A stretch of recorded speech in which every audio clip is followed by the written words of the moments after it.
लेकिन हिंदू धर्म का रुपया बर्बाद किसमें हो रहा है?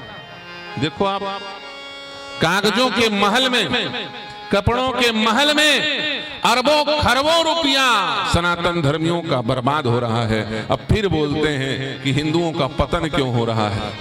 फलाने का पंडाल 5 करोड़, फलाने का पंडाल 10 करोड़ का, फलाने का पंडाल 100 करोड़ का पिकनिक स्पॉट बना दिए हैं। अरे भैया, एक सामान्य व्यवस्था होनी चाहिए। शौचालय हो, पीने का जल हो, सोने की व्यवस्था हो, ठंडी से बचने का साधन हो। लेकिन अब यहाँ आकर के गीजर लगाओ तो मरने आए हो। यहाँ यदि गीजर से नहाना था तो अपने घर में रहना चाहिए। यदि प्रयागराज में आकर के रूम में हीटर लगाना था तो यहाँ क्यों आए हो? कंबल ओढ़ो, साधना करो, यह साधना के लिए आए हो। यहां पर आकर के नाना प्रकार के चूरन चटनी खाना हो, 56 भोग खाना हो तो यहाँ क्यों आए हो? यहाँ तो रूखा सूखा खाए के ठंडा पानी पी, साधारण भोजन करो। जितने भोजन करने से बदहजमी ना हो, इतना भोजन करो। जबरदस्ती ठूस ठूस के आन के दाना तान के खाना,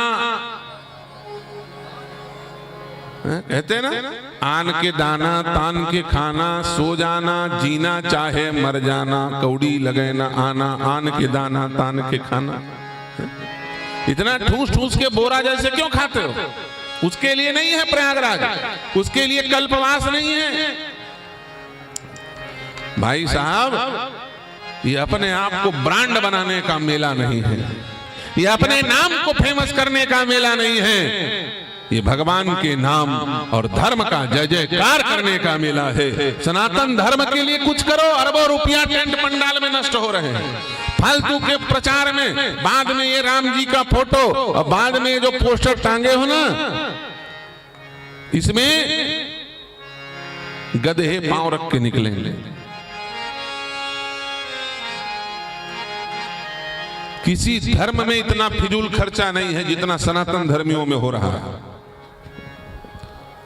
और इसके लिए केवल और केवल सनातन धर्मी जिम्मेदार नहीं है, उनका मार्गदर्शन करने वाले भी जिम्मेदार है। कंपटीशन मचा, बड़ा गेट हो गया तो हम बड़े साधु। लोग कहते हैं आश्रम का गेट बड़ा और साधु का पेट बड़ा। फालतू की बात।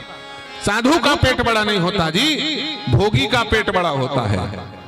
किसी साधु का पेट बड़ा है? किसी ने देखा परशुराम का पेट निकला हुआ बाहर? परशुराम की मूर्ति देखते हो?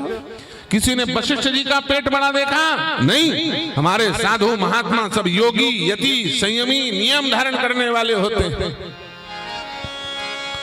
आश्रम का गेट बड़ा हो, भगवान के द्वार का गेट बड़ा हो, अच्छी बात है।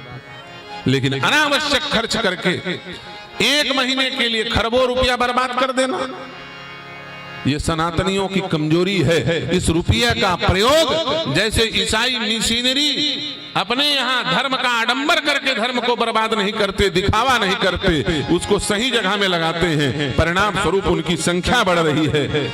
हम दूसरे के धर्म को परिवर्तित नहीं कराते, लेकिन हमारे इस धर्म का पैसा घर वापसी में खर्च होना चाहिए। जो हमारे भाई बिछुड़ करके लोभवश दूसरा धर्म अपना लिए हैं, इस धर्म के पैसे को हमको उनको घर वापसी में लगा करके देना चाहिए कि आओ हम तुम्हारा स्वागत करते हैं, तुम्हारे पूर्वजों ने गलती के कारण दूसरा धर्म स्वीकार किया, तुम वापस लौटो, हम तुमको मकान देंगे, हम तुमको रुपया। इसके लिए धर्म होना चाहिए नहीं होना चाहिए? धन बताओ। ये पैम्पलेट पेस्टर छपाने के लिए हमने दिया क्या? गीजर लगाने के लिए, सुख सुविधा 5 स्टार होटल खोलने के लिए हमने चंदा दिया? देने वाले को भी विचार करना चाहिए। जाकर के देखो 5 स्टार होटल फेल है, ऐसे शिविर लगे हुए हैं। गलत। जीवन को संयमित बनाओ। जब धर्म पथ के पथिक संतुलित जीवन जिएंगे तभी सनातन धर्म बचेगा, वरना जैसे दीपक तेज लपलपा करके जलने के बाद बुझ जाता है, वैसे ये फड़फड़ाना ज्यादा दिन चलने वाला स्थिर होकर के। पुराने महापुरुषों के पास क्या धन की कमी थी? आज के महंत महामंडलेश्वर जगत गुरु ये सब उन सिद्ध महापुरुषों के सामने एक कंकड़ के बराबर नहीं थे। इसी प्रयागराज में भरद्वाज जी महाराज ने भरत जी को स्वर्ग का ऐश्वर्य दिखा दिया। क्या दिखा दिया? स्वर्ग का ऐश्वर्य दिखाया। लेकिन वो स्वयं स्वर्ग के ऐश्वर्य में नहीं रहते थे, सिद्ध महापुरुषों के पास।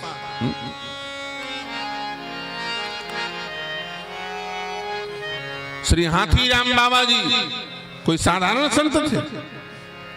साक्षात भृगु ऋषि के अवतार, परम सिद्ध महापुरुष,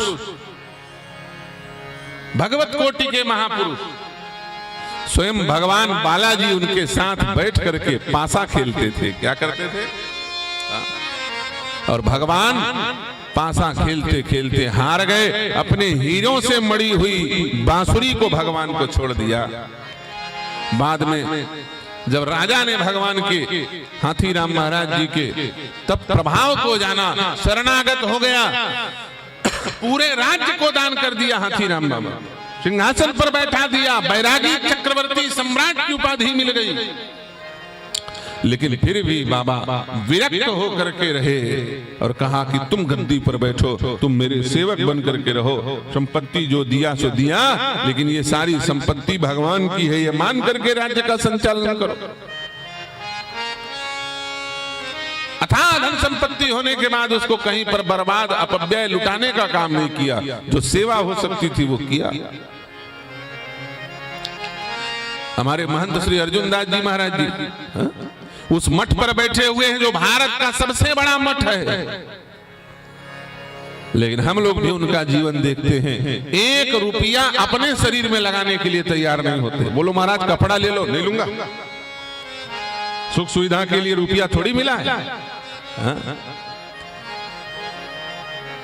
जो मिलेगा वही पहन लूंगा, फटा मिलेगा फटा पहन लूंगा, पुराना रहेगा पुराना पहन लूंगा। हाँ, मुझे ये धन संपत्ति, ये जिम्मेदारी इसलिए नहीं मिली है कि मैं अपना माल छानूं। रूखा सूखा जो मिलेगा बिना घी की रोटी खा लेते। जो भगवान को भोग लगेगा वही पाएंगे, अलग से कुछ नहीं बनवा। रोज 2:30 बजे रात को जग जाते हैं और 11 बजे सोते हैं। कितने बजे सोते हैं, कितने बजे उठते हैं, हमको आज तक पता नहीं चला। हम लोग रहे इनकी सेवा। और 5 बजे सवेरे हवन हो जाता है। यहाँ ठंडी के कारण थोड़ा शरीर वैसा थोड़े 19-20 होगा, लेकिन जब जब मठ में हम लोग रहे 5 बजे सुबह जब हम लोग सो के उठते थे तो हवन हो जाता था और भजन होता था। ऐसे संतों के कारण धर्म टिका है भैया। ये दिखावा, पंपलेट, पोस्टर, टीवी, कथा, भागवत प्रवचन करने वालों के कारण धर्म नहीं बचा है, याद रखना। ऐसे छिप करके रहने वाले संतों के कारण धर्म बचा है। छपने वाले संतों के कारण धर्म नहीं बचता, छिपने वालों